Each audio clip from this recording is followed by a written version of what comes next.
Genesis 2:1. Thus the heavens and the earth were finished and all that is in them. 2. And by the seventh day God had finished his work which he had made, and he rested on the seventh day from all his work which he had made. 3. And God blessed the seventh day and sanctified it, because that in it he had rested from all his work which he had created and made. 4.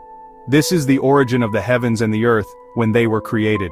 The first people man and woman in the Garden of Eden. In the day that the Lord God made the earth and the heavens, 5 And no plant of the field was yet on the earth, and no herb of the field was yet on it, for the Lord God had not caused it to rain on the earth, and there was no man to till the ground. 6 But a mist went up from the earth and watered the face of the ground. 7 And the Lord God formed man of the dust of the ground and breathed into his nostrils the breath of life, and man became a living soul. 8 And the Lord God planted a garden in Eden toward the east, and there he put the man whom he had formed. 9 And out of the ground made the Lord God to grow every tree that is pleasant to the sight and good for food, and in the midst of the garden he planted the tree of life, and the tree of the knowledge of good and evil. 10 And a river went out of Eden to water the garden, and from thence it was parted, and became into 4 heads. 11 The name of the first is Pishon. It is the same that compasseth the land of Havilah, where there is gold. 12 And the gold of that land is very fine, and Bethlehem is there, an onyx stone. 13 The second is the Gihon, which is the one that flows around the land of Cush.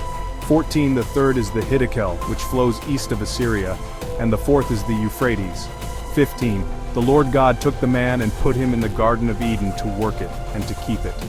16 And the Lord God commanded the man, saying, You may freely eat of every tree in the garden. 17 But of the tree of the knowledge of good and evil you shall not eat of it, for in the day that you eat of it you shall surely die. 18 The Lord God said, It is not good for the man to be alone, I will make him a helper suitable for him. 19 From the ground the Lord God formed every 4-footed animal and every flying creature, and brought them to the man to see what he would call them. Whatever the man called every living creature, that was its name. 20 The man gave names to all the wild animals and all the birds of the sky, but for him there was no helper suitable for him. 21 Then the Lord God caused a deep sleep to fall upon Adam, and took one of his ribs and closed up the flesh. 22 And the rib which the Lord God had taken from Adam made he a woman, and brought her unto Adam.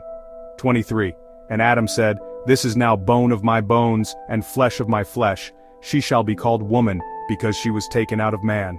24 For this cause shall a man leave his father and mother, and shall cleave unto his wife, and the two shall be one flesh. 25 And Adam said, This is now bone of my bones, and flesh of my flesh.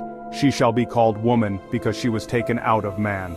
26 For this cause shall a man leave his father and mother, and shall cleave unto his wife, and the two shall be one flesh.